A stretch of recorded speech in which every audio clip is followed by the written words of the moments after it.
नमस्कार। हम फोर्टिस शालीमार बाग cancer department से बात कर रहे हैं। मैं डॉक्टर अमित अग्रवाल हूँ, मेडिकल ऑन्कोलॉजी कैंसर डिपार्टमेंट में से बात कर रहा हूँ। डॉक्टर प्रदीप जैन। मैं director GI surgery in Fortis hospital Shalimar बाग। तो I am basically looking after of GI cancers. तो डॉक्टर विनीता। नमस्कार, मेरा नाम डॉक्टर विनीता गोयल है। मैं कैंसर स्पेशलिस्ट हूँ, रेडिएशन ऑन्कोलॉजिस्ट हूँ, फोर्टिस हॉस्पिटल शालीमार बाग। आज हम ईसोफेजियल कैंसर के बारे में बात करेंगे। ईसोफेजियल कैंसर कम्युनिटी में बहुत ज़्यादा प्रचलित नहीं है, नाम फेमस नहीं है जैसे ब्रेस्ट कैंसर का। ये एक फूड पाइप का कैंसर है और ये इतना अनकॉमन कैंसर नहीं है। किसी रीज़न से या किसी वजह से लोगों को इसके बारे में ज़्यादा जानकारी नहीं है, तो हम इसके बारे में बात करेंगे। डॉक्टर जैन, मुझे ये बताइए कि ईसोफेजियल कैंसर कॉमन अनकॉमन जैसे अभी बात है उसके बारे में, और हमारे श्रोतागण कैसे पता लगाएं कि कौन से सिम्टम्स होते हैं जिसपे उनको डरना चाहिए, कौन से कॉमन सिम्टम्स हैं उसके बारे में बात करते हैं। ईसोफेजियल कैंसर होता है उसके अंदर गांठ जो होती है वो बेसिकली ऑब्स्ट्रक्शन पैदा करती है, जिसकी वजह से सबसे कॉमन जो सिम्टम है वो है फूड को सटकने में दिक्कत होना, उल्टी आना और कभी कभी जो चेस्ट बोन के पीछे दर्द होना। ये तीन मुख्य इनके सिम्टम्स हैं, पर और भी सिम्टम्स होते हैं जो कि एडवांस स्टेज में होते हैं, जैसे कि वॉइस का चेंज होना या आपका कोई वेट लॉस होना। मेरे ख्याल से खाने के सटकने का सिम्टम तो एक बहुत अनकॉमन सिम्टम नहीं है। ऐसा तो कई बार हो जाता है कि खाना खाते खाते खाना सटक जाते हैं, बट तो ये वाले सिम्टम्स कई बार जो हमारी बिनाइन डिजीज होती हैं, जो कि बड़ी साधारण बीमारियां उनके अंदर भी होते हैं। लेकिन अगर ये सिम्टम परसिस्ट करते हैं आपके देर तक, जैसे कुछ दिनों तक चलें, हफ्ते तक चलें, तो डेफिनेटली इसको सीरियसली लेना चाहिए और आपको स्पेशलिस्ट से कंसल्ट कर लेना चाहिए। नॉर्मली ज़्यादातर लोगों में ऐसा होता है कि शुरू में खाने को सॉलिड खाने से तकलीफ जनरली ज़्यादा होती है, बट धीरे धीरे बीमारी के बढ़ने पे कई बार पानी के सटकने की भी दिक्कत आती है, जो एक बड़ी हुई बीमारी का इशारा होता है। और पहले लोग सॉलिड खाने से अटकते हैं और पानी के सहारे नीचे खिसका के ले जाते हैं, जो कि एक अलार्मिंग साइन है। पर धीरे धीरे पानी सटकना, दूध जूस सटकना भी मुश्किल हो जाता है, जो कि ज़्यादातर एक एडवांस बीमारी का इशारा होता है। And I think we should be scared. I think weight gain एक ऐसा सिम्टम है, वेट लॉस जो एक ऐसा सिम्टम है। वेट लॉस ऑफ एपेटाइट या फिर आवाज में बदलाव आना, जबकि किसी को ऑलरेडी ये सिम्टम्स चल रहे हैं कि जहां उनको खाना निगलने में दिक्कत है, सो ये एडिशनल अलार्मिंग सिम्टम्स हैं। अगर कोई भी ऐसा सिम्टम है तो उसको प्लीज इग्नोर ना करें और अपना चेकअप कराएं। So if I was to say, तो अगर सटकने में, खाने को निगलने में दिक्कत होती है, पर्टिकुलरली अगर वेट लॉस है, मीनिंगफुल वेट लॉस है, जैसे 4-5 किलो 6-7 किलो का वजन लॉस है, हड्डियाँ चमकनी शुरू हो गई हैं, वजन कम हो गया है, आई थिंक ये एक स्केरी साइंस है और इसको फूड पाइप कैंसर के बारे में सोचना चाहिए। इसके कारण क्या होते हैं फूड पाइप के कैंसर के? फूड पाइप के कैंसर के कुछ कारणों में एक तो स्मोकिंग और अल्कोहल का यूज़ है। तो जो लोग स्मोकर्स हैं या जो रेगुलरली अल्कोहल कंज्यूम करते हैं, उसमें फूड पाइप का कैंसर ज़्यादा देखा गया है। लेकिन उसके अलावा कुछ लोगों को रिफ्लक्स की प्रॉब्लम होती है, यानी कि वो जो खाना खाते हैं या जो एसिड पेट में बनता है वो फूड पाइप की तरफ आता है, जिसको कई लोग हिंदी में कहते हैं कि एसिडिटी ऊपर की तरफ आ रही है, गैस्ट्राइटिस हो रहा है। तो जब ये कॉन्स्टेंटली इरिटेशन करती है फूड पाइप में, तो कभी कभी वो भी एक फूड पाइप के कैंसर का कारण बन सकता है। अक्सर जो लोग ज़्यादा स्पाइसी खाना खाते हैं, ओवरवेट होते हैं, उन पेशेंट्स में रिफ्लक्स की प्रॉब्लम एंड हेंस कैंसर की प्रॉब्लम ज़्यादा देखी जाती है। जो स्मोकिंग वाले कैंसर होते हैं और रिफ्लक्स, एसिडिटी हमारे कंट्री की कॉमन प्रॉब्लम होती है, उन दोनों टाइप के कैंसर में कौन से कम हो रहे हैं, कौन से ज़्यादा हो रहे हैं, दोनों में क्या डिफरेंसेस होते हैं? क्योंकि एसिडिटी वाला कैंसर तो सुनकर डर लगता है। देखिए, जो स्मोकिंग वाला कैंसर होता है ज़्यादातर उस स्क्वेमस सेल कार्सिनोमा कैंसर होता है, और जो रिफ्लक्स वाले एडिनोकार्सिनोमास। और रिसेंटली देखा गया है कि जो एडिनोकार्सिनोमास हैं वो बढ़ रहे हैं, पर्टिकुलरली वेस्टर्न कंट्रीज़ में खास तौर से उनका नंबर स्क्वेमस से ज़्यादा क्रॉस कर रहा है।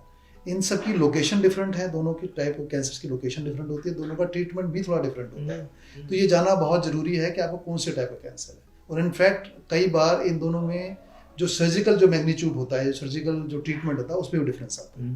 तो it is very important to know the site and the type of cancer.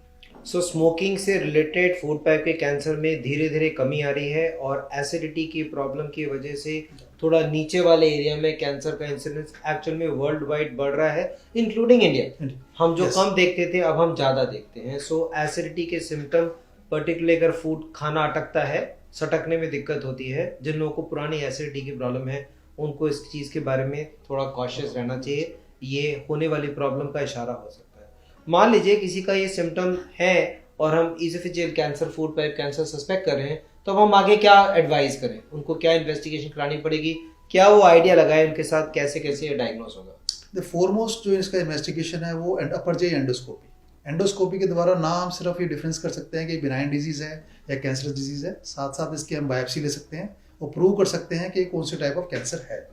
इसके अलावा जो हम डायग्नोसिस के अलावा फिर हम कुछ टेस्ट ऐसे भी करते हैं जिससे ये पता चलता है कि इसमें स्टेज क्या है, क्योंकि हमारा सारा ट्रीटमेंट हम क्या सीक्वेंस लगाते हैं, क्या ट्रीटमेंट करना है, वो सारा इस बात पर डिपेंड करता है कि हमारी स्टेज क्या है। तो इसलिए जो सबसे इम्पोर्टेंट टेस्ट जो हमारा है वो एंडोस्कोपी, उसके बाद जो PET scan.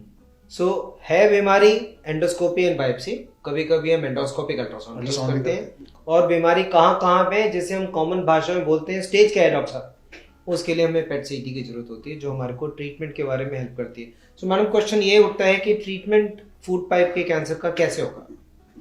I think food pipe के कैंसर में कहीं ना कहीं इसमें ऑपरेशन, सर्जरी, रेडिएशन थेरेपी और कीमोथेरेपी तीनों की आवश्यकता पड़ती है।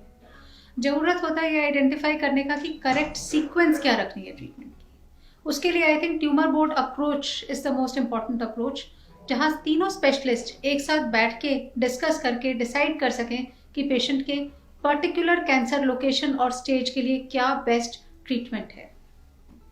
सो अब बात करते हैं कि अब जैसे 3 या 4 डिपार्टमेंट बैठ के आपस में डिसाइड करते हैं, तो ये ट्रीटमेंट एक अकेले डिपार्टमेंट का अब नहीं रह गया। तो डॉक्टर प्रदीप, अब नया ट्रीटमेंट मोडालिटीज़ क्या हैं? सबको सर्जरी होगी? क्या चेंजेस आए हैं लास्ट 15-20 साल के अंदर, और क्या हमें इसके बदले इम्प्रूवमेंट, इसकी वजह से इम्प्रूवमेंट दिखाई दे रहा है? देखिए ऐसा है कि पहले आज से 15-20 साल पहले क्या होता था कि इसको सिर्फ मेन स्टेज जो ट्रीटमेंट माना जाता था सर्जरी माना जाता था कि ये कैंसर आपका डायग्नोज हुआ, अभी सर्जरी की। लेकिन लास्ट 10 साल में, 15 साल में ट्रमेंडस डिफरेंस आया है, बहुत अच्छे अच्छे प्रोटोकॉल्स आए हैं। तो इस वाले कैंसर के अंदर हमारा रेडिएशन का और कीमोथेरेपी का बहुत ज़्यादा रोल है। तो जो हमारे स्टेज 1 को क्रॉस कर चुके होते हैं कैंसर, उसके अंदर हमारे को प्री ऑपरेटिवली कीमो रेडिएशन, मतलब कि कीमोथेरेपी कंबाइंड विद रेडिएशन, या फिर सिर्फ कीमोथेरेपी अलोन करने से हम ये ट्यूमर्स को डाउन स्टेज कर सकते हैं और लोकल रिकरेंस के चांसेस कम कर सकते हैं, और उनकी जो 5 ईयर सर्वाइवल, मतलब कि जो क्योर होने के चांसेस हैं वो काफ़ी बढ़ जाते हैं। तो हम तीनों मोडालिटी को कंबाइन करते हैं इन प्रॉपर सीक्वेंस, तो हमारे रिजल्ट्स बेटर होते हैं इसके। सो इसमें मेरे दिमाग में 2-3 पॉइंट है। पहली बात तो कि फिगर पिछले 10-15 साल में क्योर रेट कितने से कितनी हो गई है, जिससे हम समझा सकें कि अब ये क्यूरेबल कैंसर्स में आ गए हैं। सो जहां हम बात करते थे कि 5 इयर्स के बाद सिर्फ 10% मरीज फूड पाइप कैंसर को सरवाइव करेंगे, आज ये फिगर 50 to 60% पे पहुंच गई है। So it's a big jump, and this jump has come because of multiple modalities. जैसे कि डॉक्टर जैन ने भी एक्सप्लेन किया कि पहले कीमो रेडियोथेरेपी या कीमोथेरेपी देके ट्यूमर को श्रिंक करते हैं और उसके बाद उसको ऑपरेशन के द्वारा निकाला जाता है। I want to ask you a question sir, कि आज आप बड़े कॉन्फिडेंस से हम सबको बता रहे हैं कि कीमो रेडियोथेरेपी देंगे, उसके बाद ट्यूमर श्रिंक हो जाएगा, फिर उसको निकालेंगे। आज से 15 साल पहले क्या आप ये हिम्मत कर पाते थे? क्या चेंज हुआ है कि आज हम इतना कॉन्फिडेंट है कि हम पेशेंट को तीनों मोडालिटीज कंबाइन करके इफेक्टिवली ट्रीट कर सकते हैं? इसमें डॉक्टर विनीता, इसमें 2 चेंजेस खास सोचा है। एक तो जो हमारे रेडियोथेरेपी की टेक्निक और जो टाइप ऑफ जो कीमोथेरेपी अवेलेबल है वो इतनी ज़्यादा बढ़िया हो गई हैं कि इनके साइड इफ़ेक्ट्स और जो इनके जो एनाटॉमिकल जो साइड इफ़ेक्ट्स होते थे वो काफ़ी कम हो गए हैं। पहले हमारे को जब रेडियोथेरेपी के बाद सर्जरी करनी पड़ती थी तो काफ़ी दिक्कत आती थी, काफ़ी ख़राब होता था, उसको डिसेक्शन करने में प्रॉब्लम होती थी, कॉम्प्लिकेशन ज़्यादा होती थी। अब इतनी बढ़िया टेक्निक हो गई है कि we can safely and confidently do these surgeries. और साथ में दूसरे इतने सारे हमारे पेपर्स, रिसर्च वर्क आ चुका है जो शो करता है कि अगर हम राइट सीक्वेंस यूज़ करते हैं, प्री ऑपरेटिवली हम डाउन स्टेज कर लेते हैं ट्यूमर को, तो हमारा ना सिर्फ हमारी क्योर रेट बढ़ती है बल्कि हमारी लोकल रिकरेंस भी काफ़ी कम होती है। इसमें सॉरी मैं आपको पर इसमें एक सर्जिकल बेटर टेक्निक्स भी एक रीज़न है। देखिए हमारा अभी जैसे लास्ट, वैसे तो जो मिनिमली इन्वेजिव टेक्निक्स जो है हमारी लास्ट 2 या 3 डेकेड से चल रही हैं, पर रिसेंटली काफ़ी चेंजेस आए हैं। हमारे टेक्निक्स, हमारे इंस्ट्रूमेंट्स, इक्विपमेंट काफ़ी अच्छे हुए हैं और जो हम मिनिमली इन्वेजिव टेक्निक यूज़ करते हैं सर्जरीज के लिए, जो कि हमारी लैप्रोस्कोपी भी हो सकती है और रोबोटिक भी हो सकती है, दोनों चीज़ों से हम पेशेंट्स को अर्ली रिजल्ट्स इंप्रूव कर सकते हैं। जो पोस्ट ऑपरेटिव कॉम्प्लिकेशंस हैं वो मिनिमली इन्वेजिव टेक्निक से कम होती हैं, कम चांसेस होते हैं पेशेंट वेंटिलेटर पे जाए, कम चांसेस होते हैं कि इसको रेस्पिरेटरी इन्फेक्शन ज़्यादा हो, और उसकी अर्ली रिकवरी भी होती है, पेन लेस होता है, पेशेंट जल्दी चलना फिरना शुरू करता है, जल्दी डिस्चार्ज होता है और जल्दी अपने काम पर वापस जाता है। और इसकी वजह से टाइम से अपनी जो उसके बाद की जो कीमोथेरेपी लेनी होती है तो उसके टाइम से शुरू हो जाती है। अगर हम ओपन सर्जरी करते हैं तो डिले इन रिकवरी होता है, तो हमारी ये मोडालिटीज़ भी लेट शुरू होती है। तो अब हमारे को to say better radiation techniques, better chemotherapy techniques, better surgical techniques, keyhole surgery, and very good supportive care, yes early discharges, less blood loss, less tissue damage, जल्दी पेशेंट ठीक होके घर जाता है, इसकी वजह से पेशेंट के ओवरऑल रिजल्ट्स बेटर काफ़ी बेटर है। So if I was to summarize, and please intervene whenever, common cancer है, स्मोकिंग, गुटखा, अल्कोहल एक तरफ और एसिडिटी एक तरफ, ये कॉमन कॉज हैं कैंसर के। और एंडोस्कोपी और स्कैन्स लाइक पेट सीटी स्कैन डायग्नोज करने में हेल्प करते हैं। पुराने ट्रीटमेंट में सर्जिकल अलोन, बट अब धीरे धीरे रेडिएशन प्लस कीमोथेरेपी। उसके अलावा नए आते हुए ट्रीटमेंट, पहले radiation chemotherapy then surgery, better technique of radiation therapy, better method of surgery, keyhole surgery, laparoscopic surgery, robotic surgery, better supportive care, इन सब चीज़ों से अब एसोफेजियल कैंसर, फूड पाइप के कैंसर में रिजल्ट्स 10 के 50 हो गए हैं। अब ज़्यादातर लोग अर्ली डायग्नोसिस या बेटर डायग्नोसिस या बेटर केयर से ठीक होने की उम्मीद कर सकते हैं। Absolutely right. So I think newer advances, newer approaches has made a life of our patients much more comfortable and more likely that they will be cured. Doctor Amit, ये इसमें कीमोथेरेपी में क्या क्या रिसेंट एडवांसेस आए हैं जो कि हमारे हेल्प करते हैं जो इसोफेजियल कैंसर्स को क्योर बढ़ाने में? सो कीमोथेरेपी में एडवांसमेंट में है कि कुछ आती हुई नई मेडिकेशंस हैं जो कि फूड पाइप और स्टमक के कैंसर जो आपस में कनेक्टेड कैंसर है कुछ हद तक, उसमें काफ़ी इफेक्टिव है और साइड इफेक्ट कम होते हैं, और रेडिएशन के साथ दिए जा सकते हैं, जो कि हम पहले सोच भी नहीं सकते थे कि रेडिएशन के साथ कीमोथेरेपी दे सकते हैं। अब इम्यूनोथेरेपी भी एक अवेलेबल है। फॉर एग्जांपल, हम हमेशा सोचते हैं कि हमारी इम्यूनिटी जब कोल्ड एंड कॉफ को ट्रीट कर सकते हैं तो कैंसर को क्यों नहीं ट्रीट कर सकती। Now we know why. वो कौन सा पहलू है इम्यूनोथेरेपी का जो कैंसर पैरालाइज कर देता है। अगर उस स्विच को जो ऑफ हो गया है अगर हम ऑन कर देते हैं तो हम अपनी इम्यूनिटी को बुला सकते हैं, जगा सकते हैं कैंसर को मारने के लिए।